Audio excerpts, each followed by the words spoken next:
ಶಿವನಿಗ ಶಿವನ ಧ್ಯಾನ 19ನೆಯ ದಿನ ಬೆಳಗಿನ 3:30. ಒಂದು ತಿಂಗಳ ಬೆಳಗಿನ 3:30ರ ಧ್ಯಾನವನ್ನು ಮುಂದುವರಿಸಿ ಇಂದು 19ನೇ ದಿನಕ್ಕೆ ಬಂದಿದ್ದೇವೆ. ಅನೇಕರು ನಮ್ಮ ವಿಡಿಯೋಗಳನ್ನು ನೋಡಿ ನಾವು ಧ್ಯಾನ ಮಾಡಬೇಕು ಅಂತೇಳಿ ಅವರು ಬೆಳಗಿನ 3:30ಕ್ಕೆ ಅನೇಕರು ಧ್ಯಾನವನ್ನು ಅಭ್ಯಾಸ ಮಾಡ್ತಾ ಇದ್ದಾರೆ. ಇನ್ನು ಕೆಲವರು ಸ್ವಾಮೀಜಿಯವರೇ ಲೈವ್ ಧ್ಯಾನ ನಡೆಸಿ ನಿಮ್ಮ ಜೊತೆ ನಾವು ಧ್ಯಾನ ಮಾಡ್ತೀವಿ, ನೀವು ಹೇಗೆ ಧ್ಯಾನ ಮಾಡ್ತೀರಿ ನೋಡಿಕೊಂಡು ಅದೇ ರೀತಿಯಾಗಿ ನಾವು ಕೂಡ ಬೆಳಿಗ್ಗೆ 3:30ರಿಂದ 4:30, 5 ಗಂಟೆ ಹೀಗೆ ನಮಗೆ ಎಷ್ಟು ಸಾಧ್ಯ ಆಗುತ್ತೆ ಅಷ್ಟು ಮಾಡ್ತೇವೆ ಎಂಬುದಾಗಿ ಅನೇಕರು ತಿಳಿಸಿದ್ದಾರೆ. ಈಗ ನಮಗೆ ಅದು ಸಾಧ್ಯ ಆಗಿಲ್ಲ. ಮುಂದೆ ನಿಮ್ಮಿಂದ ಮಾಹಿತಿಯನ್ನು ನೀವು ಕೊಟ್ಟರೆ, ನೀವು ಮಾಹಿತಿ ಕೊಡಿ, ನಾವು ಸೇರಿಕೊಳ್ತೇವೆ ಅಂತೇಳಿ ಸಂಪೂರ್ಣವಾಗಿ ನಿಮ್ಮ ಮಾಹಿತಿಯನ್ನು ಕೊಟ್ಟರೆ ನಿಮ್ಮೆಲ್ಲರನ್ನೂ ಕೂಡ ಸೇರಿಸಿಕೊಂಡು ಮತ್ತು ಇನ್ನು ಹೊಸಬರು ಯಾರ್ಯಾರು ಸೇರ್ತಾರೆ ಅವರನ್ನು ಕೂಡ ಸೇರಿಸಿಕೊಂಡು ಲೈವ್ ಧ್ಯಾನವನ್ನು ಇನ್ನು ಮುಂದಿನ ಸಂಚಿಕೆಗಳಲ್ಲಿ ಅದನ್ನು ಕೊಡ್ತೇವೆ. ಈಗ ನಮ್ಮ ವಿಡಿಯೋಗಳನ್ನು ನೋಡಿಕೊಂಡು ನೀವು ಧ್ಯಾನವನ್ನು ಮುಂದುವರಿಸಬಹುದು. ಸ್ವಾಮೀಜಿಯವರೇ, ಧ್ಯಾನ ಯಾಕೆ ಮಾಡಬೇಕು, ಮಾಡೋದರಿಂದ ನಮ್ಮ ಪ್ರಯೋಜನಗಳೇನು, ಮಾಡದೆ ಹೋದರೆ ನಮಗೆ ನಷ್ಟ ಏನು ಎಂಬುದಾಗಿ ಅನೇಕರು ನೀವು ಕೇಳ್ಬೋದು. ಅದಕ್ಕೆ ನಾನು ಈಗ ವಿವರಣೆಯನ್ನು ಕೊಡ್ತೇನೆ. ನಮ್ಮ ಮನಸ್ಸು ಸ್ವತಂತ್ರ, ಅದು ತನ್ನಿಚ್ಛೆ ಬಂದ ಹಾಗೆ ಏನನ್ನು ಬೇಕಾದರೂ ಮಾಡಲಿಕ್ಕೆ ಮುಂದಾಗತ್ತೆ. ಆದರೆ ಈ ಮನಸ್ಸು ಸಂಪೂರ್ಣ ಸ್ವತಂತ್ರವೇನು ಪಡ್ಕೊಂಡಿಲ್ಲ. ಎಲ್ಲಿ ದೇಹ ಇರ್ತದೆ, ಎಲ್ಲಿ ಪ್ರಾಣ ಪ್ರಜ್ಞೆ ಇರ್ತದೆ, ಅಲ್ಲಿ ಮನಸ್ಸಿರ್ತದೆ. ಮನಸ್ಸೆಲ್ಲಿರ್ತದೆ ಅಂದರೆ, ಎಲ್ಲಿ ದೇಹ ಇದೆ, ಎಲ್ಲಿ ಪ್ರಾಣ ಇದೆ, ಪ್ರಾಣನು ಪ್ರಜ್ಞೆಯ ಜೊತೆ ಇದ್ದಾನೆ, ಅಲ್ಲಿ ನಮ್ಮ ಮನಸ್ಸು ಇರ್ತದೆ. ಎಲ್ಲಿ ದೇಹ ಪ್ರಾಣ ಪ್ರಜ್ಞೆ ಇಲ್ಲ, ಅಲ್ಲಿ ಮನಸ್ಸು ಇಲ್ಲ. ಬರೀ ದೇಹ ಇರ್ತದೆ, ಪ್ರಾಣ ಇಲ್ಲದೆ ಹೋಗ್ಬಿಟ್ರೆ, ಪ್ರಾಣ ಪ್ರಜ್ಞೆ ಇಲ್ಲದೆ ಹೋದರೆ ಬರೀ ದೇಹ ಇರ್ತದೆ, ಮನಸ್ಸು ಇರಲ್ಲ. ಅಂದರೆ ಈಗ ನಾವೇನು ತಿಳ್ಕೊಂಡಂಗಾಯಿತು, ಮನಸ್ಸು ಎಲ್ಲಿರ್ತದೆ ಅಂದರೆ, ಎಲ್ಲಿ ದೇಹ ಪ್ರಾಣ ಪ್ರಜ್ಞೆ ಇರ್ತದೆ ಅಲ್ಲಿ ಮನಸ್ಸಿರ್ತದೆ. ದೇಹ ಇದ್ರೂ ಪ್ರಾಣ ಪ್ರಜ್ಞೆ ಇಲ್ಲದೆ ಹೋದರೆ ಮನಸ್ಸು ಇರುವುದಿಲ್ಲ. ಹಾಗಾದರೆ ಈ ಮನಸ್ಸು, ದೇಹ, ಪ್ರಾಣ, ಪ್ರಜ್ಞೆ ಇವುಗಳನ್ನು ಅವಲಂಬಿಸಿಕೊಂಡು ನಮ್ಮ ಮನಸ್ಸು ಇದೆ. ಈ ಮನಸ್ಸು ಯಾಕೆ ಇದೆ ಎಂಬುದಾಗಿ ಹೇಳಿದರೆ, ಈ ದೇಹದಲ್ಲಿ ಪ್ರಾಣ ಈಗ ಇದೆ, ಅದು ತನಗೆ ಕಾರ್ಯ ಸಾಧನೆ ಮಾಡಲಿಕ್ಕೆ ಆಗದೆ ಹೋದರೆ ಈ ದೇಹವನ್ನು ಬಿಟ್ಟು ಈ ಪ್ರಾಣ ಹೊರಟೋಗುತ್ತೆ. ಅಂದ್ರೇನು, ದೇಹ ಸಹಕಾರವನ್ನು ಕೊಡಬೇಕು, ಮನಸ್ಸು ಸಹಕಾರವನ್ನು ಕೊಡಬೇಕು. ಪ್ರಾಣನು ಪ್ರಜ್ಞಾ ಸ್ವರೂಪನಾಗಿ ಇದ್ದಾನೆ. ಯಾಕೆ ಎಂಬುದಾಗಿ ಹೇಳಿದರೆ, ಈ ಪ್ರಾಣ ಈ ದೇಹಕ್ಕೆ ಯಾವಾಗ, ಯಾಕೆ, ಎಲ್ಲಿಂದ ಬಂದನಲ್ಲ, ಆಗ ಅವನಿಗೆ ಒಂದು ಗುರಿ ಇದೆ. ಪ್ರಾಣನಿಗೆ, ಈ ಪ್ರಾಣನನ್ನು ಜೀವ ಅಂದ್ರಿ, ಆತ್ಮ ಅಂದ್ರಿ, ಯಾವ ಹೆಸರಿನಲ್ಲಿ ಬೇಕಾದರೂ ಕರೀರಿ. ಈ ಜೀವನು, ಈ ಪ್ರಾಣನು, ಈ ಪ್ರಜ್ಞಾ ಸ್ವರೂಪನಾಗಿರುವ ಆತ್ಮನು ಈ ದೇಹಕ್ಕೆ ಯಾಕೆ ಬಂದ ಎಂಬುದಾಗಿ ಹೇಳಿದರೆ ಅವನಿಗೆ ಗುರಿಗಳಿದೆ. ಉದಾಹರಣೆಗೆ, ಈಗ ನೀವು ನಿಮ್ಮ ಮನೆಯಿಂದ ಹೊರಗೆ ಹೋಗ್ತೀರಿ. ಯಾಕೆ? ಒಂದು ಉದ್ದೇಶ ಇರುತ್ತೆ. ಆಫೀಸ್ಗೆ ಹೋಗಬೇಕು, ಅಂಗಡಿಗೆ ಹೋಗಬೇಕು, ತನ್ನ ಕೆಲಸಕ್ಕೆ ಹೋಗಬೇಕು, ತನ್ನ ಉದ್ಯಮಿಗೆ ಹೋಗಬೇಕು, ಇಲ್ಲ ಕಾಯಿಪಲ್ಯ ತರಕಾರಿ ತರಕ್ಕೆ ಹೋಗಬೇಕು. ಹೀಗೆ ಏನೋ ಒಂದು ಉದ್ದೇಶ ಇದ್ದರೆ ಮಾತ್ರ ಹೊರಗೆ ಹೋಗ್ತೀರಿ. ಉದ್ದೇಶ ಇಲ್ಲದೆ ಹೋದರೆ ಹೊರಗೆ ಹೋಗಲ್ಲ. ಗೊತ್ತಾಯ್ತಲ್ಲ? ಮನೆಯಿಂದ ನಾವು ಹೊರಗೆ ಹೋಗಬೇಕಾದರೆ ನಮಗೆ ಒಂದು ಉದ್ದೇಶ ಇರುತ್ತದೆ. ಆ ಉದ್ದೇಶವನ್ನು ಪೂರ್ಣ ಮಾಡಿಕೊಳ್ಳುವ ಸಲುವಾಗಿ ಈಗ ಏನೋ ತೊಗೊಂಬರ್ಬೇಕು. ಮನೆಗೆ ಹೆಸರುಬೇಳೆ ತರಬೇಕು, ಟೊಮೊಟೊ ತರಬೇಕು, ತರಕಾರಿ ತರಬೇಕು, ಹಣ್ಣುಗಳನ್ನು ತರಬೇಕು. ಅದಕ್ಕೆ ಎಲ್ಲಿ ಹೋಗ್ತೀರಿ? ಕಿರಾಣಿ ಪ್ರಾವಿಷನ್ ಸ್ಟೋರ್ಸ್ಗೆ ಹೋಗಿ, ಚಿಲ್ಲರೆ ಅಂಗಡಿಗೆ ಹೋಗ್ತೀರಿ, ಅಥವಾ ಸಂತೆ ಬೀದಿಗೆ ಹೋಗ್ತೀರಿ. ಅಲ್ಲಿ ಎಲ್ಲಿ ಅವು ಸಿಗ್ತಾವೆ ಅಲ್ಲಿಗೆ ಹೋಗಿ ಅವನ್ನು ಕೊಂಡುಕೊಂಡು ಬರ್ತೀರಿ. ಹಾಗೆ ಈ ಜೀವನಾಗಿರುವ, ಈ ಪ್ರಜ್ಞಾಸ್ವರೂಪನಾಗಿರುವ ಜೀವನು, ಆತ್ಮನು ಈ ದೇಹವನ್ನು ಧರಿಸಿಕೊಂಡು ಬಂದಿದ್ದಾನೆ. ನಾವು ಕಾಯಿಪಲ್ಯ, ಹಣ್ಣು, ತರಕಾರಿ, ಚಿಲ್ಲರೆ ಅಂಗಡಿಯಲ್ಲಿ ಬೇಕಾಗಿರ್ತಕ್ಕಂಥ ಮನೆಗೆ ದವಸ ಧಾನ್ಯ ತರಕ್ಕೆ ಅಂತ ಅಂಗಡಿಗೆ ಹೋದಾಗೆ, ಈ ಜೀವಾತ್ಮನು, ಈ ಪ್ರಾಣನು, ಈ ಪ್ರಜ್ಞಾಸ್ವರೂಪನಾಗಿರುವನು ಈ ಭೂಮಿಗೆ ಬಂದಿದ್ದಾನೆ. ತಂದೆ ತಾಯಿಗಳ ಹೊಟ್ಟೆಯಲ್ಲಿ ಶಿಶುವಾಗಿ ಹುಟ್ಟಿದ್ದಾನೆ. ಮಗ ಅಥವಾ ಮಗಳಾಗಿ ಹುಟ್ಟಿದ್ದೇವೆ. ಹುಟ್ಟಿರೋದು ಯಾಕೆ ಎಂಬುದಾಗಿ ಹೇಳಿದರೆ, ಪ್ರಾಣನಿಗೆ, ಜೀವನಿಗೆ, ಪ್ರಜ್ಞಾಸ್ವರೂಪನಾಗಿರುವ ಆತ್ಮನಿಗೆ ಒಂದು ಗುರಿ ಇದೆ. ಏನು ಆ ಗುರಿ? ಜೀವನದಲ್ಲಿ ನಾನು ಇಂಥದನ್ನು ಸಾಧಿಸಿಕೊಳ್ಳಬೇಕು ಅಂತ ಬಂದಿದ್ದಾನೆ. ಏನು? ನನಗೆ ಜನನ ಮರಣಗಳು ಯಾಕೆ ಇವೆ? ನಾನು ಪರಿಪೂರ್ಣನಾಗಬೇಕು, ಅತ್ಯುನ್ನತವಾದದ್ದನ್ನು ಸಾಧನೆಯನ್ನು ಮಾಡಬೇಕು, ನಾನು ಎತ್ತರಕ್ಕೆ ಬೆಳೆಯಬೇಕು, ಹೀಗೆ ಇನ್ನೂ ಅವನು ಮುಕ್ತಾತ್ಮನಾಗಬೇಕು, ಪರಿಪೂರ್ಣತೆಯನ್ನು ಸಾಧಿಸಬೇಕು. ಹೀಗೆ ಯಾಕೆ? ಪ್ರಾಣನಿಗೆ ಪ್ರಜ್ಞೆ ಇದೆ. ಪ್ರಜ್ಞೆ ಯಾವ ಎತ್ತರಕ್ಕೆ ಹೋಗ್ತದೆ ಆ ಎತ್ತರಕ್ಕೆ ಈ ಜೀವ, ಈ ಪ್ರಾಣ ಹೋಗಬೇಕು. ಉಪನಿಷತ್ತು ಹೇಳ್ತದೆ, ಭರ್ಗೋ ದೇವಸ್ಯ ಧೀಮಹಿ ಧಿಯೋ ಯೋನಃ ಪ್ರಚೋದಯಾತ್. ಇದು ಗಾಯತ್ರಿ ಮಂತ್ರ. ಏನಿರುವ ದೇವನೇ ಅಂದರೆ ಜಗತ್ತಿಗೆ ಒಡೆಯನಾಗಿರುವ ದೇವನೇ, ನೀನು ಧಿಯೋ ಯೋನಃ ಪ್ರಚೋದಯಾತ್, ನನ್ನ ಬುದ್ಧಿಯನ್ನು ಪ್ರಚೋದಿಸು, ನನ್ನ ಜ್ಞಾನವನ್ನು ನನ್ನ ವಿಸ್ತಾರ ಮಾಡು, ನನ್ನ ಅರಿವನ್ನು ಉನ್ಮೀಲನಗೊಳಿಸು. ಅಂದ್ರೇನು? ನಾವು ಲೋಕದಲ್ಲಿ ಜೀವನವನ್ನು ಮಾಡುವುದು ಯಾವುದರಿಂದ? ಬುದ್ಧಿಯಿಂದ, ಜ್ಞಾನದಿಂದ, ಅರಿವಿನಿಂದ. ಈ ಬುದ್ಧಿ ಇದ್ದವ ಬರದಲ್ಲಿ ಬದುಕಿದ ಅಂತ ಒಂದು ಗಾದೆ ಇದೆ, ನಾಣ್ಣುಡಿ ಇದೆ. ಅಂದ್ರೇನು? ನಾವು ಬದುಕಬೇಕಾದರೆ ಬುದ್ಧಿ ಬೇಕು, ಗುರಿಯನ್ನು ಸಾಧಿಸಬೇಕಾದರೆ ಬುದ್ಧಿ ಬೇಕು. ಉದಾಹರಣೆಗೆ ಸುಂದರ್ ಪಿಚೈ, ತಮಿಳುನಾಡಿನ ಈ ವ್ಯಕ್ತಿ ಈಗ 1 ವರ್ಷಕ್ಕೆ 1,684 ಕೋಟಿ ರೂಪಾಯಿ ಗಳಿಸ್ತಾ ಇದ್ದಾರೆ. ಇದೆಲ್ಲರಿಗೂ ಯಾಕೆ ಸಾಧ್ಯ ಆಗೋದಲ್ಲ? ಆತ ಓದಿರೋದು MBA, IIT ಖರಗ್ಪುರದಲ್ಲಿ. MBA ಮಾಡಿದವರು ಬೇಕಾದಷ್ಟು ಜನ ಇದ್ದಾರೆ ಕರ್ನಾಟಕದಲ್ಲಿ. ಎಷ್ಟು ತಗೋತಾರೆ ಸಂಬಳ? 10,000, 15,000, 20,000, 25,000, 30,000. ಇವ್ರು ಯಾಕೆ ಕೋಟಿ ಕೋಟಿ ಗಳಿಸಲ್ಲ? ಆ ಸುಂದರ್ ಪಿಚೈಗೆ ಏನು ಬುದ್ಧಿಮತ್ತೆ ಇದೆ, ಆ ಬುದ್ಧಿಮತ್ತೆಯನ್ನು ನಾವು ಗಳಿಸಿಕೊಂಡಿಲ್ಲ. ಆ ಬುದ್ಧಿಮತ್ತೆಯನ್ನು ಅವರೇನು ಮಾಡಿದ್ದಾರೆ? ಯಾವ ಕ್ಷೇತ್ರದಲ್ಲಿ ಬುದ್ಧಿಮತ್ತೆಯನ್ನು ವಿಸ್ತರಿಸಿಕೊಂಡ್ರೆ ನಾನು ಹೆಚ್ಚು ಸಂಪಾದನೆಯನ್ನು ಮಾಡಲಿಕ್ಕೆ ಬರ್ತದೆ, ವಿಸ್ತರಿಸಿಕೊಂಡು ಅವ್ರು ಮಾಡಿದ್ರು ಅಷ್ಟು ಗಳಿಸ್ತಾ ಇದ್ದಾರೆ. ಇನ್ನು ನ್ಯೂರಾಲಜಿಸ್ಟ್, ಅನೇಕರು ವಿದ್ಯೆಯನ್ನು ಪಡ್ಕೊಂಡಿರ್ತಾರೆ.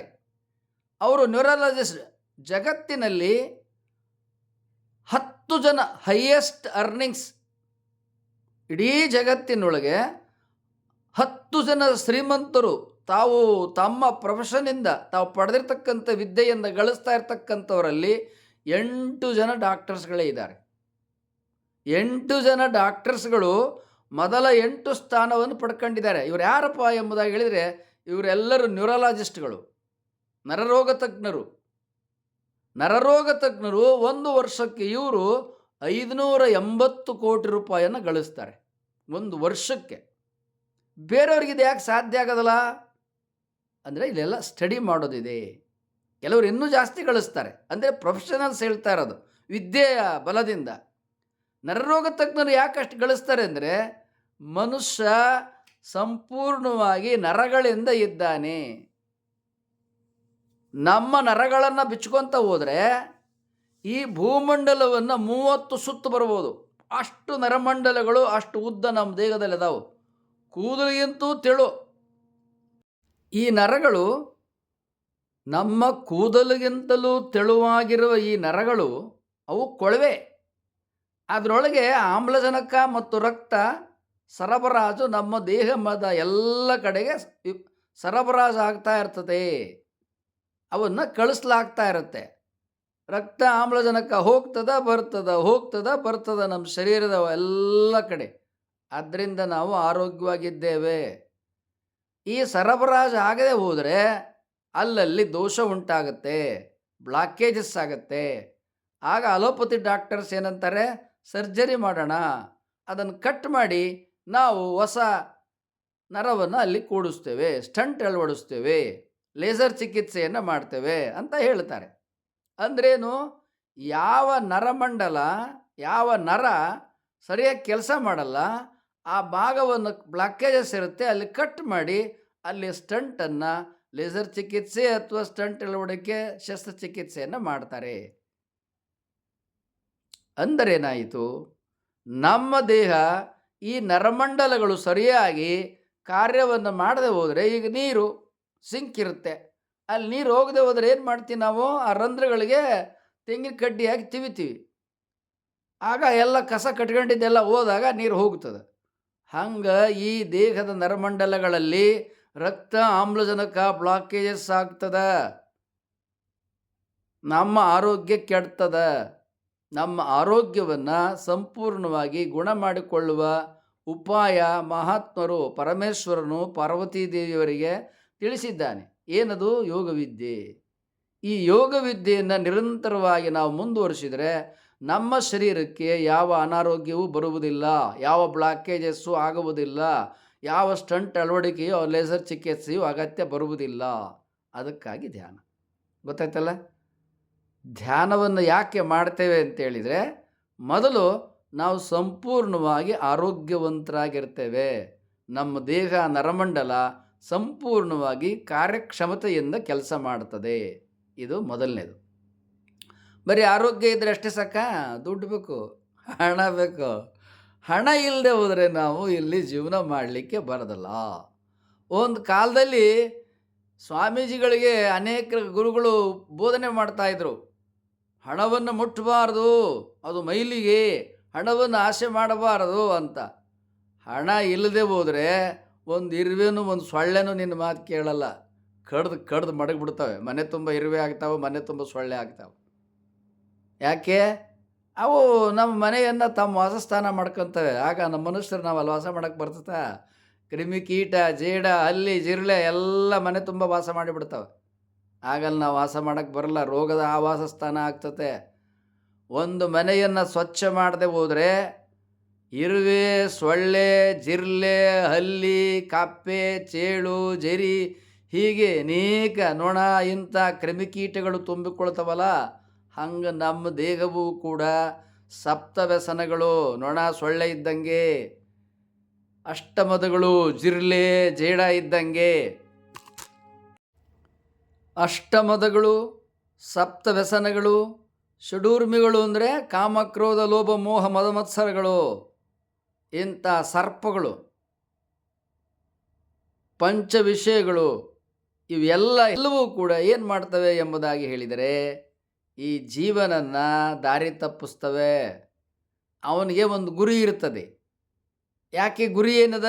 ಅತ್ಯುನ್ನತವಾದದ್ದನ್ನು ಸಾಧಿಸಬೇಕಂತೇಳಿ. ಇವು ಏನು ಮಾಡ್ತಾವ? ಬೇರೆ ದಾರಿ ಕರ್ಕೊಂಡು ಹೋಗಿಬಿಡ್ತಾವೆ. ಹುಡುಗರಿಗೆ ಕೆಲವರು ಕೆಟ್ಟ ಗೆಳೆಯರಿದ್ದರೆ ಅವ್ರೇನು ಮಾಡ್ತಾರೆ? ಬಾರೋ ಕಾಲೇಜ್ಗೆ ಹೋಗೋಣ ಅಂದರೆ ಅವ್ರು ಬೇರೆ ಇನ್ನೆಲ್ಗ ಕರ್ಕೊಂಡು ಹೋಗಿಬಿಡ್ತಾರೆ. ಬಾರೋ ಕೆಲ್ಸಕ್ಕೆ ಹೋಗೋಣ ಅಂದರೆ ಅವ್ರು ಬೇರೆ ಇನ್ನೆಲ್ಗ ಕರ್ಕೊಂಡು ಹೋಗ್ಬಿಡ್ತಾರೆ. ಹಾಗೆ ಸಪ್ತವ್ಯಸನಗಳು, ಅಷ್ಟಮದಗಳು, ಷಡೂರ್ಮಿಗಳು, ಪಂಚವಿಷಯಗಳು ಈ ದೇಹನನ್ನು, ಪ್ರಜ್ಞಾಸ್ವರೂಪನಾಗಿರುವ ಈ ಜೀವನನ್ನು ದಾರಿ ತಪ್ಪಿಸ್ತವೆ. ನಾವು ದಾರಿ ತಪ್ಪದೆ ನಮ್ಮ ಗುರಿಯನ್ನು ಸಾಧಿಸಿಕೊಳ್ಳಬೇಕಾದ್ರೆ ನಾವು ಧ್ಯಾನ ಮಾಡಬೇಕು. ನಮ್ಮ ಪ್ರಜ್ಞೆಯನ್ನು, ನಮ್ಮ ಅರಿವನ್ನು ಹೆಚ್ಚಿಸಿಕೊಳ್ಳಬೇಕು. ನಮ್ಮ ಅರಿವನ್ನು ಹೆಚ್ಚಿಸಿಕೊಂಡ್ರೆ ನಾವು ಹೆಚ್ಚು ಗಳಿಸಬಹುದು. ಇವತ್ತು ನಮಗೆ ಸಾಫ್ಟ್ ಫೋನ್ ಬಂದ್ಬಿಟ್ಟಿದೆ. ಇದು ಜ್ಞಾನವನ್ನು ನಮ್ಮ ಸಾಫ್ಟ್ ಫೋನ್ಗೆ ಬೇಕಾದಷ್ಟು ತಂದು ಕೊಟ್ಬಿಟ್ಟಿದೆ. ಇಲ್ಲೇ ನಾವು ಬೇಕಾದಷ್ಟು ಗಳಿಸ್ಬೋದು. ಶಾಲಾ ಕಾಲೇಜುಗಳ ಅವಶ್ಯಕತೆಯೇ ಇಲ್ಲ. ಅಷ್ಟರ ಮಟ್ಟಿಗೆ ಸಾಫ್ಟ್ ಫೋನ್ನಲ್ಲಿ ನಾವು ಏನು ವಿದ್ಯೆ, ಜ್ಞಾನ, ಅರಿವನ್ನು ಕೂಡ ನಾವು ಗಳಿಸ್ಬೋದು. ಅಷ್ಟೇ ಅಲ್ಲ, ಈ ಸಾಫ್ಟ್ ಫೋನ್ ಇದೆಯಲ್ಲ, ಮನುಷ್ಯನ ಅಷ್ಟೇ ಕೆಟ್ಟ ದಾರಿಗೂ ಕರ್ಕೊಂಡು ಹೋಗ್ಬಿಡುತ್ತೆ. ಅಂಥ ಕೆಟ್ಟದ್ದು ಇದರಲ್ಲಿ ಐತೆ, ಅದನ್ನು ಇದರಲ್ಲಿ ತುಂಬಿದ್ದಾರೆ, ಅದು ಇದರಲ್ಲಿ ಬರ್ತದೆ. ಆದ್ದರಿಂದ ಎಚ್ಚರಿಕೆ ಬೇಕು, ಕಡಿವಾಣ ಹಾಕಬೇಕು. ಯಾವುದನ್ನು ಸಾಫ್ಟ್ವೇರ್ನಲ್ಲಿ ನೋಡ್ಕೊಂಡು ಸಮಯದ ಸದುಪಯೋಗ ಪಡ್ಕೊಂಡು ನಾವು ಬೆಳಿಬೇಕು. ಯಾವುದನ್ನು ನೋಡದೆ ಅದನ್ನು ದೂರ ಮಾಡಿ, ಕಡಿವಾಣ ಹಾಕಿ, ಎಡಿಟ್ ಮಾಡಿ, ಅದು ಬರ್ದಂಗೆ ಮಾಡಿ ಸಮಯವನ್ನು ವ್ಯರ್ಥ ಮಾಡಿಕೊಳ್ಳದೆ, ಸಮಯವನ್ನು ನಾವು ವ್ಯರ್ಥ ಮಾಡ್ಕೊಳ್ಬಾರ್ದು. ಸಮಯ ದುಡ್ಡಿಗಿಂತಲೂ ದೊಡ್ಡದು. ಈಗ ನಮ್ಮ ಬಾಲ್ಯ ಇವಾಗ ಬರ್ತದ? ಬರಲ್ಲ. ಕಳೆದ ಹೋದ ನೆನ್ನೆಯ ದಿವಸ ಬರ್ತದ? ಬರಲ್ಲ. ಆದ್ದರಿಂದ ಒಂದು ದಿನ ಕಳೆದ್ರೆ ಒಂದು ದಿವಸ ನಾವು ಸಾವಿಗೆ ಹತ್ರ ಆಗ್ತಾ ಇರ್ತೀವಿ. ಎಚ್ಚರಿಕೆ ಇರಲಿ. ನಮ್ಮ ಜೀವನದಲ್ಲಿ ಒಂದು ದಿನ ಹೋಯಿತು, ಒಂದು ದಿನದ ಆಯುಷ್ಯ ಹೋಯಿತು. ಈ ಆಯುಷ್ಯ ಕೋಟಿ ಕೋಟಿ ರೂಪಾಯಿ ಕೊಟ್ಟರು ಬರಲ್ಲ. ನಾನು 100 ಕೋಟಿ ರೂಪಾಯಿ ಕೊಡ್ತೀನಿ, ನನ್ನ ಬಾಲ್ಯ ಬರಲಿ ಅಂದರೆ ಬರ್ತದಾ? ಖಂಡಿತ ಬರಲ್ಲ. ಯಾಕೆ? ನಾವು ಸಾವಿಗೆ ಹತ್ತಿರ ಆಗ್ತಾ ಇರ್ತೇವೆ. ಆದ್ದರಿಂದ ಸಮಯವನ್ನು, ವೇಳೆಯನ್ನು ವ್ಯರ್ಥ ಮಾಡಿಕೊಳ್ಳದೆ ಕೇವಲ ನಿದ್ರೆಯಲ್ಲಿ ಜಡರಾಗಿ ಆಲಸ್ಯಗಳಾಗಿ ಕಾಲವನ್ನು ಕಳೆಯದೆ, ನಿದ್ರೆ ನಮ್ಗೆ ಯಾವುದಕ್ಕೆ ಬೇಕು? ಆರೋಗ್ಯ ಬೇಕು. ಈ ದೇಹ ಫ್ರೆಶ್ ಆಗಿರಲಿಕ್ಕೆ ಬೇಕು. ಆರೋಗ್ಯವಂತರಾಗಿರುವುದಕ್ಕೆ ನಿದ್ರೆ ಬೇಕು. ಅಷ್ಟು ಬಿಟ್ಟು ಅದಕ್ಕಿಂತ ಹೆಚ್ಚಿನ ನಿದ್ರೆಯನ್ನು ನಾವು ಮಾಡಬಾರದು. ನಿದ್ರೆ ಮಾಡಿದ್ರೆ ನಾವು ಫ್ರೆಶ್, ಮನಸ್ಸು ಪ್ರಫುಲ್ಲವಾಗಿರಬೇಕು, ಹಗುರವಾಗಿರಬೇಕು, ಹಕ್ಕಿ ಹೆಂಗೆ ಹಾರುವಂಗಿರಬೇಕು ಜೀವನದ ಆಕಾಶದೊಳಗೆ. ಅದಕ್ಕಾಗಿ ಧ್ಯಾನವನ್ನು ಮಾಡಿದರೆ ನಮ್ಮ ಮನಸ್ಸಿಗೆ ಶಕ್ತಿ ಬರ್ತದೆ. ಧ್ಯಾನವನ್ನು ಮಾಡಿದರೆ ನಮ್ಮ ಮನಸ್ಸಿಗೆ ಅರಿವು ಬರ್ತದೆ. ಧ್ಯಾನವನ್ನು ಮಾಡಿದರೆ ಐಶ್ವರ್ಯವನ್ನು ಗಳಿಸುವ ದಾರಿ ಗೊತ್ತಾಗ್ತದೆ. ಆಗ ಶ್ರೇಷ್ಠವಾದ ದಾರಿಯಲ್ಲಿ ಸಂಪತ್ತನ್ನು ಗಳಿಸ್ತಕ್ಕಂಥ ದಾರಿಗಳು ತಿಳಿತವೆ. ಆ ದಾರಿಯಲ್ಲಿ ನಾವು ಕಾರ್ಯಶೀಲರಾದರೆ ಹೆಚ್ಚೆಚ್ಚು ಹಣವನ್ನು ನಾವು ಗಳಿಸಬಹುದು. ಇದು ಬುದ್ಧಿ, ಇದು ಧ್ಯಾನ. ಅದಕ್ಕಾಗಿ ಧ್ಯಾನ. ಇನ್ನೂ ಧ್ಯಾನದ ಬಗ್ಗೆ ಹೇಳುವ ವಿಷಯಗಳು ಬಹಳ ಇದೆ. ಅದನ್ನು ಮುಂದಿನ ಸಂಚಿಕೆಗಳಲ್ಲಿ ಹೇಳ್ತೇನೆ. ಈ ಧ್ಯಾನ ಏನಿದೆಯಲ್ಲ, ಧ್ಯಾನದಲ್ಲಿ ಅಕ್ಕಮಹಾದೇವರು ಒಂದು ಮಾತು ಹೇಳ್ತಾರೆ ತಮ್ಮ ವಚನದೊಳಗೆ, ಎನ್ನ ಭಾವನೆ ಎನಗಿದು ಜೀವನ. ಅಂದ್ರೇನು? ನಮ್ಮ ಭಾವನೆಗಳಲ್ಲಿ ಏನು ವಿಚಾರಗಳು ಬರ್ತದೆ ಅದು ನನ್ನ ಜೀವನವಾಗಿ ರೂಪುಗೊಂಡಿದೆ ಅಂತ ಅರ್ಥ. ಅಕ್ಕ ಮಹಾದೇವರಿಗೆ ಏನು ಭಾವನೆಗಳಿತ್ತು? ಪಾರ್ವತೀ ದೇವಿಯರು ಪರಮೇಶ್ವರನನ್ನು ಪಡೆದುಕೊಳ್ಳುವುದಕ್ಕಾಗಿ ಹಿಮಾಲಯ ಪರ್ವತದಲ್ಲಿ ತಪಸ್ಸನ್ನು ಮಾಡಿದರು. ಹಾಗೆ ಬಾಲ್ಯಕಾಲದಲ್ಲಿ ಅಕ್ಕ ಮಹಾದೇವಿಯರು ಶ್ರೀ ಗುರುಲಿಂಗದೇವರಿಂದ ಈ ಪ್ರವಚನ ಪುರಾಣ ಕಥೆಗಳನ್ನು ಕೇಳಿದ ಕಾಲಕ್ಕೆ ಆ ಪರಮೇಶ್ವರನನ್ನೇ ನಾನು ಪತಿಯನ್ನಾಗಿ ಪಡೆದುಕೊಳ್ಳಬೇಕು ಎಂಬುದಾಗಿ ಅಕ್ಕ ಮಹಾದೇವರು ತಮ್ಮ ಜೀವನದೊಳಗೆ ಪೂಜೆ, ಭಕ್ತಿ, ಪ್ರಾರ್ಥನೆ, ಧ್ಯಾನ, ತಪಸ್ಸನ್ನು ನಡೆಸಿದರು. ಆ ಕಾರಣವಾಗಿ ಅಕ್ಕ ಮಹಾದೇವಿಯವರು ಬರೆದಂಥ ವಚನಗಳು ಜಗತ್ತಿನ ಶ್ರೇಷ್ಠ ಕಾವ್ಯಗಳು, ಕವಿತೆಗಳು, ಭಾವಗೀತೆಗಳು. ಇಂಥ ಶ್ರೇಷ್ಠ ಭಾವಗೀತೆಗಳನ್ನು ಜಗತ್ತಿನಲ್ಲಿ ಇನ್ನೊಬ್ಬ ಮಹಿಳೆ ಬರೆದಿಲ್ಲ, ಅನುಮಾನನೇ ಇಲ್ಲ. ಇಡೀ ಜಗತ್ತಿನಲ್ಲಿ ಬೇಕಾದಂಥ ಕವಿಯತ್ರಿಯರಲ್ಲಿ ಅಕ್ಕ ಮಹಾದೇವರಲ್ಲಿ ಅಭಿವ್ಯಕ್ತಿ ಆಗಿರ್ತಕ್ಕಂಥ ಭಾವಾಭಿವ್ಯಕ್ತಿ ಕವಿತೆಗಳೇನಿದಾವಲ್ಲ, ಜಗತ್ತಿನ ಶ್ರೇಷ್ಠ ಕವಿತೆಗಳನ್ನು ಅವ್ರು ಬರೆದಿದ್ದಾರೆ. ಇಂಥ ಶ್ರೇಷ್ಠ ಕವಿತೆಗಳನ್ನು ಅವರಿಗೆ ಬರಲಿಕ್ಕೆ ಯಾಕೆ ಸಾಧ್ಯ ಆಯ್ತಪ್ಪ ಅಂತೇಳಿದರೆ, ಅವರು ಧ್ಯಾನ ಮಾಡಿದರು, ಅನುಷ್ಠಾನ ಮಾಡಿದರು, ತಪಸ್ಸು ಮಾಡಿದರು. ಧ್ಯಾನ ಮಾಡೋದರಿಂದ ನಮ್ಮ ಮನಸ್ಸು ಶುದ್ಧ ಆಗತ್ತೆ. ಧ್ಯಾನ ಮಾಡುವುದರಿಂದ ನಮ್ಮ ಮನಸ್ಸು ನಿರ್ಮಲ ಆಗ್ತದೆ, ಪ್ರಫುಲ್ಲ ಆಗ್ತದೆ. ಆಗ ಈ ಶುದ್ಧ ಮನಸ್ಸಿನಿಂದ ನಾವು ಜೀವನದಲ್ಲಿ ನಾವು ಕೀರ್ತಿಯನ್ನು ಗಳಿಸಬೇಕು, ಯಶಸ್ಸನ್ನು ಗಳಿಸಬೇಕು, ಗುರಿ ಸಾಧನೆಯನ್ನು ಮಾಡಬೇಕು, ಹಣವನ್ನು, ಐಶ್ವರ್ಯವನ್ನು ಗಳಿಸಬೇಕು, ಶತಾಯುಷ್ಯವನ್ನು ಗಳಿಸಬೇಕು. ಖಂಡಿತ ಗಳಿಸ್ಬೋದು. ಆ ಶಕ್ತಿ ಈ ಮನಸ್ಸಿಗಿದೆ. ಈ ಮನಸ್ಸು, ನಮ್ಮ ಮನಸ್ಸಿನಲ್ಲಿ ಏನು ವಿಚಾರ ಬರ್ತದೆ ಆ ವಿಚಾರವನ್ನು ವಾಸ್ತವದಲ್ಲಿ ನಾವು ಕಾರ್ಯಸಾಧನೆ ಮಾಡಿಕೊಳ್ಳಬಹುದು. ಆ ಶಕ್ತಿ ನಮ್ಮ ಮನಸ್ಸಿಗಿದೆ. ಇದನ್ನು 12ನೇ ಶತಮಾನದಲ್ಲಿ ಅಕ್ಕ ಮಹಾದೇವಿಯವರು ವಿವರಿಸಿದ್ದಾರೆ. ಆ ವಚನವನ್ನು ವಿವರಿಸೋಕ್ಕೆ ಮುಂಚೆ ಅಕ್ಕ ಮಹಾದೇವಿಯರು ಮತ್ತು ಅನೇಕ ಮಹಾತ್ಮರು ಈ ಮನಸ್ಸಿಗೆ ಅನೇಕ ಧರ್ಮಗಳು ಆಗಿ ಹೋಗಿದ್ದಾವೆ. ಇದನ್ನು ಗೌತಮ ಬುದ್ಧ ತಿಳಿಸಿದ್ದಾನೆ, ವರ್ಧಮಾನ ಮಹಾವೀರರು ತಿಳಿಸಿದ್ದಾರೆ, ಅಲ್ಲಮ ಪ್ರಭುದೇವರು ತಿಳಿಸಿದ್ದಾರೆ, ಅಕ್ಕ ಮಹಾದೇವರು ತಿಳಿಸಿದ್ದಾರೆ. ಹಾಗೆ ಪಾಶ್ಚಾತ್ಯರಲ್ಲಿಯೂ ಕೂಡ ಅಲ್ಲೂ ಅನೇಕ ಮೇಧಾವಿಗಳು, ಮಹಾನ್ ವ್ಯಕ್ತಿಗಳು ತಿಳಿಸಿದ್ದಾರೆ. ಆ ಒಂದು ವಾಕ್ಯವನ್ನು ಇಲ್ಲಿ ಉದಾಹರಿಸ್ತೇನೆ. ಒಂದು ಕಡೆ ತಿಳಿಸಲಾಗಿದೆ, people can manifest their desires into reality through their thoughts. ಮನುಷ್ಯರು ನಮ್ಮ ವಿಚಾರಗಳಿಂದ, ವಿಚಾರ ಸರಣಿಯಿಂದ ನಮ್ಮ ಏನು ಆಶೆ ಅಪೇಕ್ಷೆಗಳು ಇರ್ತವೆ ಅವುಗಳನ್ನು ನಾವು ಕಾರ್ಯಸಾಧ ಮಾಡಿಕೊಳ್ಳಬಹುದು.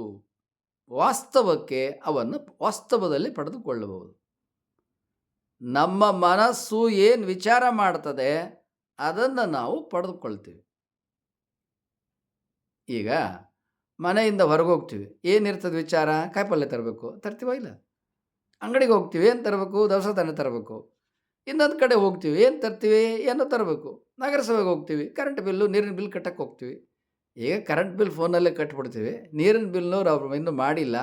ಹಿಂಗಾಗಿ ಅಲ್ಲೋಗಿ ನೀರಿನ ಬಿಲ್ ಕಟ್ಟಕ್ಕೆ ಹೋಗ್ತೀವಿ. ಹೀಗೇನೋ ಅಲ್ವಾ? ಮನಸ್ಸಿನಲ್ಲಿ ಏನು ವಿಚಾರ ಇರ್ತದೆ, ಅದನ್ನು ನಾವು ಪಡ್ಕೊಂಬಿಡ್ತೀವಿ. ಇದು ಎಲ್ಲರ ಜೀವನದಲ್ಲಿ ಸತ್ಯ ರೀ. ಹಾಗೇ ದುಡ್ಡು ಬೇಕಾ? ಪಡ್ಕೋಬೋದು. ಹೆಂಗೆ? ಅರಿವಿನಿಂದ, ಬುದ್ಧಿಯಿಂದ. ಅದಕ್ಕೆ ಧ್ಯಾನ ಮಾಡಬೇಕು. ಅರಿವು ಯಾವಾಗ ಬರ್ತದೆ? ಧ್ಯಾನ ಮಾಡಿದರೆ ಬರ್ತದೆ, ಅಧ್ಯಯನ ಮಾಡಿದರೆ ಬರ್ತದೆ, ಮಾರ್ಗದರ್ಶನ ತಗೊಂಡ್ರೆ ಬರ್ತದೆ. ಗುರುಗಳಲ್ಲಿ ಮಾರ್ಗದರ್ಶನವನ್ನು ಪಡೆದುಕೊಂಡ್ರೆ ನಮಗೆ ಏನು ಹಣವನ್ನು ಗಳಿಸಬೇಕು ಅನ್ನತಕ್ಕಂಥ ಬುದ್ಧಿ ದಾರಿ ಇದೆ, ಆ ದಾರಿಯನ್ನು ಗುರುಗಳು ತಿಳಿಸಿಕೊಡ್ತಾರೆ. ಅಥವಾ ಕ್ಷೇತ್ರದಲ್ಲಿ ಇವತ್ತು ಅನೇಕರು ಸಾಫ್ಟ್ವೇರ್ ತಜ್ಞರಿದ್ದಾರೆ. ಅವರಲ್ಲಿ ವೆಬಿನಾರ್ಗಳು ಇತ್ಯಾದಿ ಕ್ಲಾಸಸ್ಗಳನ್ನು ಅವ್ರು ಕಂಡಕ್ಟ್ ಮಾಡ್ತಿರ್ತಾರೆ. ಆ ಕ್ಲಾಸಸ್ಸಲ್ಲಿ ನಾವು ಅಟೆಂಡ್ ಮಾಡಿದ್ರೆ ನಾವು ಹಣ ಗಳಿಸುವ ದಾರಿಯನ್ನು ಪಡ್ಕೊಳ್ಬೋದು, ತಿಳ್ಕೊಳ್ಬೋದು. ಆಗ ಹೆಚ್ಚು ಹಣವನ್ನು ಗಳಿಸ್ತೀವಿ. ಈಗ 25 ವರ್ಷ 30 ವರ್ಷದವರೆಗೆ ಕಾಲೇಜಿಗೆ ಯೂನಿವರ್ಸಿಟಿಗೆ ಮಣ್ಣು ಹೊರ್ತಾರೆ. ಯಾಕೆ? ಹಣ ಸಂಪಾದನೆ ಮಾಡಬೇಕು ಅಂತ. ಈಗ ಅಷ್ಟೆಲ್ಲ ಯಾವ ಯೂನಿವರ್ಸಿಟಿ ಅವು ಇವು ಏನೂ ಬೇಕಾಗೇ ಇಲ್ಲ. ಓದಕ್ಕೆ ಬರೆಯಕ್ಕೆ ಬಂದರೆ ನೀನು 3 ತಿಂಗಳಲ್ಲಿ 6 ತಿಂಗಳಲ್ಲಿ 1 ವರ್ಷದಲ್ಲಿ 2 ವರ್ಷದೊಳಗೆ ಕೋಟಿ ಕೋಟಿ ಹಣವನ್ನು ಸಂಪಾದನೆ ಮಾಡಬಹುದು ಎಂಬುದನ್ನು ಸಾಫ್ಟ್ವೇರ್ ತಜ್ಞರು ವೆಬಿನಾರ್ ಕ್ಲಾಸ್ಗಳ ಮೂಲಕ ತಿಳಿಸ್ಕೊಡ್ತಾನೆ ಇದ್ದಾರೆ. ಅವರು ಮಾರ್ಗದರ್ಶನ ಪಡ್ಕೊಂಡು ಅನೇಕರು ಗಳಿಸ್ತಾನೆ ಇದ್ದಾರೆ. ಅದಕ್ಕಾಗಿ ಧ್ಯಾನ ಅವರೂ ಕೂಡ ಯಾರ್ಯಾರು ವೆಬಿನಾರ್ ನಡೆಸ್ತಾರಲ್ಲ, ಅವರೂ ಕೂಡ ಯಾರೋ ನಮ್ಮಂಗೆ ಗುರುಗಳು ಧ್ಯಾನವನ್ನು ನಡೆಸ್ತಾರಲ್ಲ, ಅವರಲ್ಲಿ ಬಂದು ಧ್ಯಾನ ಕ್ಲಾಸಸ್ಸನ್ನು 6 ತಿಂಗಳು 1 ವರ್ಷ 2 ವರ್ಷ 3 ವರ್ಷ ಟ್ರೈನಿಂಗ್ ತಗೊಂಡು ಅನಂತರ ಅವರು ವೆಬಿನಾರ್ ಕ್ಲಾಸಸ್ಸನ್ನು ನಡೆಸ್ಲಿಕ್ಕೆ ಹೋಗ್ತಾರೆ. ಯಾಕೆ? ಮನಸ್ಸು ಮುಖ್ಯ ಅಲ್ಲ. ನೀವು ಸಾಫ್ಟ್ವೇರಲ್ಲಿ ತೊಡ್ಕೊಂಡಾಗ ಕಣ್ಣಿನ ತೊಂದರೆ ಆಗ್ತದೆ, ಕಿವಿ ತೊಂದರೆ ಆಗ್ತದೆ, ತಲೆನೋವು ಬರ್ತದೆ, ಮೈಗ್ರೇನ್ ತಲೆನೋವು ಬರ್ತದೆ, ಬೆನ್ನೋವು ಬರ್ತದೆ, ಮಂಡಿ ನೋವು ಬರ್ತದೆ, ಆರೋಗ್ಯ ಕೆಡ್ತದೆ, ಮನಸ್ಸು ಉಲ್ಲಾಸ, ಶಕ್ತಿ, ಚೈತನ್ಯ ಕಳ್ಕೊಳ್ತದೆ. ಇವೆಲ್ಲ ಯಾವುದರಿಂದ ಬರ್ತದೆ? ಇವ್ಯಾವುದು ಸಾಫ್ಟ್ವೇರಿಂದ ಬರೋದಿಲ್ಲ. ಇದೆಲ್ಲ ಧ್ಯಾನದಿಂದ ಬರ್ತದೆ, ತಪಸ್ಸುಗಳಿಂದ ಬರ್ತದೆ, ಮಹಾತ್ಮರಿಂದ ಬರ್ತದೆ, ಗುರುಗಳಿಂದ ಬರ್ತದೆ, ಯೋಗ ತಜ್ಞರಿಂದ ಬರ್ತದೆ. ಆದ ಕಾರಣ ಧ್ಯಾನ ಬೆಳಗಿನ 3:30ಕ್ಕೆ ಯಾಕೆ ಧ್ಯಾನ ಮಾಡಬೇಕು ಅನ್ನೋದು ಗೊತ್ತಾಗ್ತಾ ಇದೆಯಲ್ಲ. ಈಗ ಮುಂದಿನ ಸಂಚಿಕೆಯಲ್ಲಿ ಇನ್ನೂ ಹೆಚ್ಚಿನದನ್ನು ತಿಳಿಸ್ತೇನೆ. ಅಕ್ಮಾದೇವರ ಒಂದು ಸಾಲನ್ನು ತಿಳಿಸ್ತೇನೆ. ಅವರು ಒಂದು ವಚನದಲ್ಲೇ ಬರೆದಿದ್ದಾರೆ. ಆ ವಚನ ಯಾವ ರೀತಿಯಾಗಿದೆ? ಮನಸ್ಸನ್ನು ಉಲ್ಲಾಸ ಎನ್ನ ಭಾವನೆ ಏನಾಗಿದು ಜೀವನ ಅಂತ ಏನು ಹೇಳಿದಾರಲ್ಲ, ನನ್ನಲ್ಲಿ ಭಾವನೆಗಳು ಏನದು? ವಿಚಾರಗಳು ಏನನ್ನ? ಚನ್ನಮಲ್ಲಿಕಾರ್ಜುನನ್ನು ಪರಮಾತ್ಮನ ಪಡ್ಕೋಬೇಕು ಅಂತ.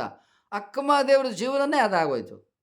ತಂದೆ ತಾಯಿ ರಾಜ ಲಗ್ನ ಮಾಡ್ಕೊತೀನಿ ಅಂತ ಬಂದರೆ ಹೋಗ ರಾಜ ಅಂತೆ. ರಾಜ ಕೊತ್ತಂಬರಿ ಬೀಜ, ನಿನ್ನ ಈ ಸಾವ ಕೆಡುವ ಗಂಡರನ್ನು ಇದು ಒಲೆಯೊಳಗಿಕ್ಕು ಅಂದ್ಬಿಟ್ರು. ಏನು ಮಾತ್ರೆ ಅದು? ಏನು ಧೈರ್ಯ, ಏನು ಕೆಚ್ಚು, ಎಂತಹ ಆ ಮಾತಿನಲ್ಲಿ ಶಕ್ತಿ ಇದೆ. ಈ ಸಾವ ಕೆಡುವ ಗಂಡರನ್ನು ಇದು ಒಲೆಯೊಳಗಿಕ್ಕು. ಮಹಾರಾಜನ್ನೇ ಒಲಗಿಕ್ಕು ಅಂತ ಹೇಳಬೇಕಾದ್ರೆ ಒಬ್ಬ ಮಹಿಳೆ. ಇವತ್ತು ಅನೇಕರು ಸ್ತ್ರೀ ಸ್ವಾತಂತ್ರ್ಯ, ಸ್ವಾತಂತ್ರ್ಯ ಅಂತ ಮಾತಾಡ್ತಾರೆ. ಜಗತ್ತಿಗೆ ಸ್ತ್ರೀ ಸ್ವಾತಂತ್ರ್ಯವನ್ನು ತಂದುಕೊಟ್ಟಂಥವರು ಅಕ್ಕ ಮಹಾದೇವಿ. ಆ ಮಾತಿನಲ್ಲಿ ಶಕ್ತಿ ನೋಡ್ರಿ, ಏನು ದಿಟ್ಟೆ, ಏನು ಧೈರ್ಯ. ಈ ಸಾವ ಕೆಡುವ ಗಂಡರ ನೊಯ್ದು ಒಲೆಯೊಳಗಿಕ್ಕು ಎಂಬುದಾಗಿ ಒಬ್ಬ ಮಹಿಳೆ ರಾಜನ ಎದುರಿಗೆ ರಾಜನಿಗೆ ಅನ್ನಬೇಕಾದ್ರೆ ಏನಕ್ಕೆ ಎಷ್ಟು ಕೆಚ್ಚಿರ್ಬೇಕು. ರಾಜ ಶಿರಚ್ಛೇದನ ಮಾಡ್ತಿದ್ದ. ರಾಜ ಕೂಡಲೇ ಏನು ಬೇಕಾದ್ರೂ ಪ್ರಾಣ ತೆಗಿತಿದ್ದ. ಆದರೂ ಕೂಡ ಅದಕ್ಕೆ ಲಕ್ಷ್ಯ ಕೊಡದೆ ಸಾವ ಕೆಡುವ ಗಂಡರನ್ನು ಇದು ಒಲೆಯೊಳಗಿಕ್ಕು ಅಂತೇಳಿ ಅವನನ್ನು ಪ್ರತಿಭಟಿಸಿ ಅವನನ್ನು ಕಾರಾಗೃಹಕ್ಕೆ ಹಾಕಿಸಿ ಪ್ರಜೆಗಳು ಅವನ ವಿರುದ್ಧ ತಿರುಗಿ ಬೀಳುವಂಗೆ ಮಾಡಿ ಅಕ್ಕ ಮಹಾದೇವರು ತಪಸ್ಸಿಗೆ ಹೊಟ್ಟೋಗ್ಬಿಟ್ರು. ಪ್ರಜೆಗಳು ರಾಜನ ವಿರುದ್ಧ ತಿರುಗಿ ಬಿದ್ದುಬಿಟ್ರು. ಆ ರಾಜನ ಅಧಿಕಾರದಿಂದ ಕೆಳಗಿಳಿಸಿದ್ರು, ಅವನ ಕಾರಾಗೃಹಕ್ಕೆ ಹಾಕಿದ್ರು. ಆಮೇಲೆ ಜೈಲಿನಲ್ಲಿ ಅವನು ಊಟಕ್ಕೆ ಹಾಕೋ ದಂಡ ದೇಶಭ್ರಷ್ಟನ ಓಡಿಸಿ ಅಂತೇಳಿ ಅವನನ್ನು ಓಡಿಸ್ಬಿಟ್ರು ಬನವಾಸಿ ಸಾಮ್ರಾಜ್ಯದಿಂದ. ಯಾಕೆ? ಅಕ್ಕ ಮಹಾದೇವ್ರ ತಪಸ್ವಿನಿ. ಜನರಿಗೆಲ್ಲ ಗೊತ್ತಾಗೋಯ್ತು. ಒಬ್ಬ ಮಹಾನ್ ತಪಸ್ವಿನಿಯನ್ನು ಲಗ್ನ ಮಾಡ್ಕೊತೀನಿ ಅಂತಾನೆ ಈ ದುಷ್ಟ ರಾಜ. ಅವನಿಗಾಗಲೇ ಲಗ್ನ ಆಗಿದ್ದಾವೆ, ಬೇಕಾದಷ್ಟು ಮಕ್ಕಳಿದ್ದಾರೆ, ಅನೇಕರ ಪತ್ನಿಯರಿದ್ದಾರೆ. ಅವನು ಲಗ್ನ ಮಾಡ್ಕೊಳ್ಳೋದಿದ್ರೆ ಇನ್ನೂ ಹೊರಗದಾರ, ಲಗ್ನ ಮಾಡ್ಕೊ, ತಪಸ್ವಿನೇ ನೀನು ಲಗ್ನ ಮಾಡ್ಕೊಳ್ಳೋದು ಅಂಥೇಳಿ ಪ್ರಜೆಗಳೇ ತಿರುಗಿ ಬಿದ್ದುಬಿಟ್ರು. ನಂತರ ಮಹಾರಾಜನಿಗೆ ಚಕ್ರವರ್ತಿಗೆ ದೂರು ಕೊಟ್ಟರು. ಬಿಜ್ಜಳ ಚಕ್ರವರ್ತಿ ಮಹಾರಾಜನಿಗೆ. ಬಿಜ್ಜಳ ಚಕ್ರವರ್ತಿಯ ಮಹಾರಾಣಿ ರಂಭಾದೇವಿ ಬನವಾಸಿಯಲ್ಲೇ ಇದ್ದರು. ಇವನು ಬನವಾಸಿ ಮಹಾರಾಜ. ಅಲ್ಲಿ ಆಜ್ಞೆ ಮಾಡಿರೋ ರಂಭಾದೇವಿ ತನ್ನ ಸಹೋದರ ಬೊಮ್ಮಣ್ಣಯ್ಯ ದಂಡನಾಯಕನಿಗೆ. ಆ ಬೊಮ್ಮಣ್ಣಯ್ಯ ದಂಡನಾಯಕ ಅವನು ಬೆಳುವಲಮುನ್ನೂರು, ತರತವಾಡಿ ಅಂತ ಅನೇಕ ಸಾಮ್ರಾಜ್ಯ, ಅಣ್ಣಿಗೇರಿ ಇಂಥ ಸಾಮ್ರಾಜ್ಯವನ್ನು ಆನಗಲ್ಲ ಆಳ್ತಾ ಇದ್ದ. ಅವನು ಕೂಡಲೇ ಬಂದು ಅವನನ್ನು ಸೇನೆ ತೆಗೆದುಕೊಂಡು ಬಂದು ಅವನನ್ನು ಒಳಗ ಹಾಕ್ದ. ಕೆಲವು ಕಾಲ ಬಂಧನದಲ್ಲಿಟ್ಟು ಆ ನಂತರ ಅವನನ್ನು ದೇಶಭ್ರಷ್ಟನಾಗಿ ಓಡಿಸಿದರು. ಯಾಕೆ? ಒಬ್ಬ ತಪಸ್ವಿನಿಯನ್ನು ಲಗ್ನ ಮಾಡಿಕೊಳ್ಳಲು ಬರುವುದಿಲ್ಲ, ಅವರು ಪರಮಾತ್ಮನ ಪಡ್ಕೋತೀನಿ ಅಂತಾರೆ. ನೀನೇನು ಅವ್ರನ್ನ ಲಗ್ನ ಮಾಡ್ಕೊಳ್ಳೋದ ಮೂರ್ಖ ಅಂತೇಳಿ ಪ್ರಜೆಗಳು ತಿರುಗಿ ಬಿದ್ದರೂ ಚಕ್ರವರ್ತಿ ಕೂಡ ಅವನು ನಡೆಸಿ ಸಿಂಹಾಸನದಿಂದ ಕೆಳಗಿಳಿಸಿ ಬಂಧನಕ್ಕೆ ಒಳಪಡಿಸಿ ದೇಶಭ್ರಷ್ಟರನ್ನಾಗಿ ಓಡಿಸಿದರು. ಅಂತಹ ಅಕ್ಕ ಮಾದೇವರು ತಮ್ಮ ವಚನದಲ್ಲಿ ಹೇಳ್ತಾರೆ, ಮನಸ್ಸು ಎಷ್ಟು ಶಕ್ತಿಶಾಲಿ ಇರಬೇಕು. ಯಾವುದರಿಂದ ಬಂತದು?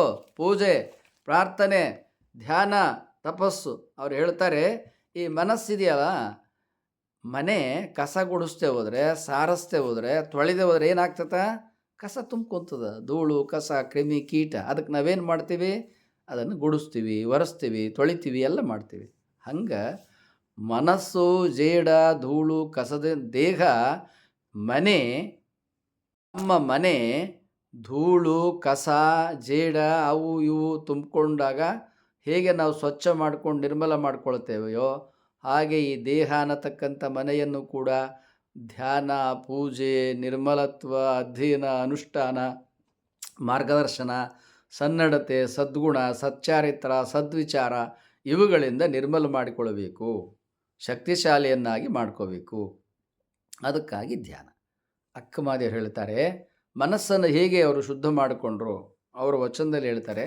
ಪೂರ್ಣ ವಚನವನ್ನು ಹೇಳಿಬಿಟ್ಟು, ತನು ಶುದ್ಧವಾಯಿತು ಶಿವಭಕ್ತರು ಒಕ್ಕುದ ಕಂಡು, ಎನ್ನ ಮನ ಶುದ್ಧವಾಯಿತು ಅಸಂಖ್ಯಾತರ ನೆನೆದು, ಎನ್ನ ಕಂಗಳು ಶುದ್ಧವಾಯಿತು ಸಕಲ ಗಣಗಳ ನೋಡಿ, ಎನ್ನ ಶ್ರೋತ್ರ ಶುದ್ಧವಾಯಿತು ಅವರ ಕೀರ್ತಿಯ ಕೇಳಿ, ಎನ್ನ ಭಾವನೆ ಎನಗಿದು ಜೀವನ ಲಿಂಗ ತಂದೆ, ನೆಟ್ಟನೆ ನಿಮ್ಮ ಮುಟ್ಟಿ ಪೂಜಿಸಿ ಭವಗೆಟ್ಟೆನು ಚನ್ನಮಲ್ಲಿಕಾರ್ಜುನ.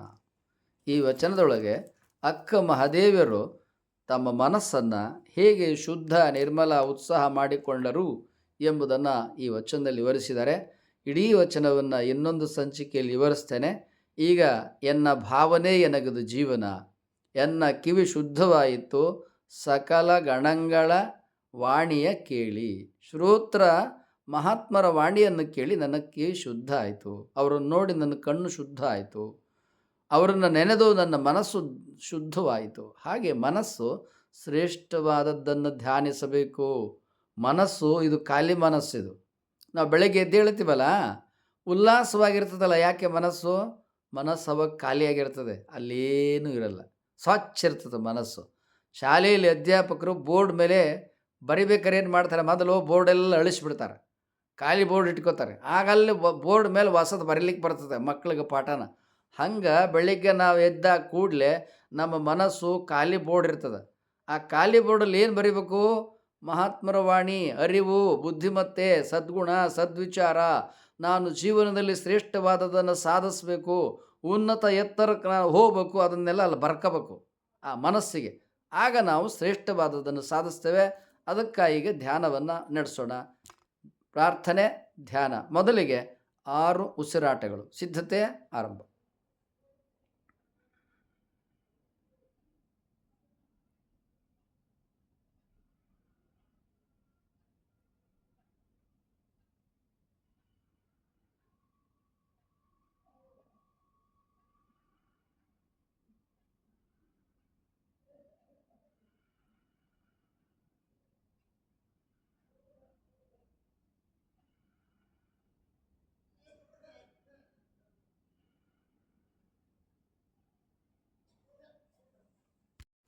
ಆರು ಉಸಿರಾಟಗಳು ಧ್ಯಾನ.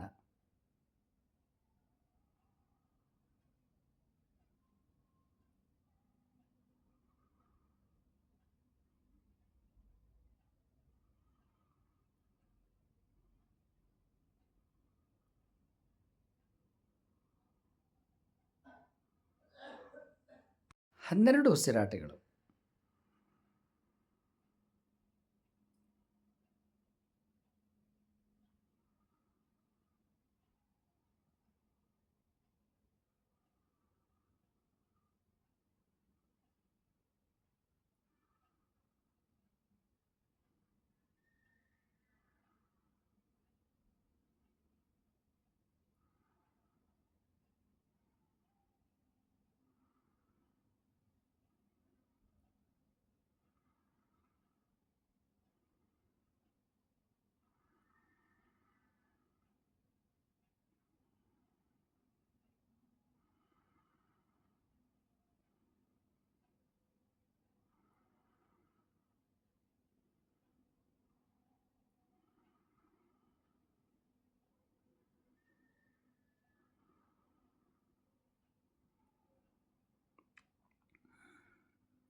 12 ದೀರ್ಘ ಉಸಿರಾಟಗಳು. ಸಿದ್ಧತೆ ಆರಂಭ.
ಓಂ ಶಾಂತಿ ಶಾಂತಿ ಶಾಂತಿ. 24 ದೀರ್ಘ ಉಸಿರಾಟಗಳು. ಸಿದ್ಧತೆ ಆರಂಭ.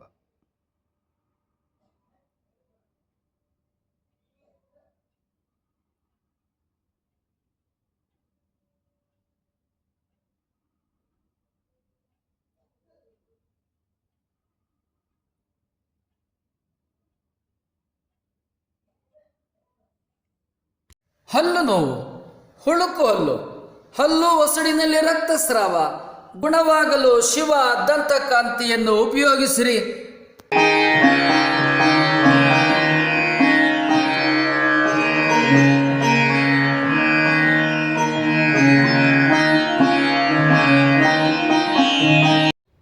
ನೀವು ನಮಗೆ ಮೌಲಿಕವಾದ ಸಬ್ಸ್ಕ್ರೈಬರ್, ವ್ಯಾಲ್ಯುಬಲ್ ಸಬ್ಸ್ಕ್ರೈಬರ್. ನೀವು ಆಗಲೇ ಸಬ್ಸ್ಕ್ರೈಬ್ ಮಾಡಿರ್ಬೋದು. ಮಾಡಿಲ್ಲದೆ ಹೋದರೆ ಸಬ್ಸ್ಕ್ರೈಬ್ ಮಾಡಿ, ಲೈಕ್ ಮಾಡಿ.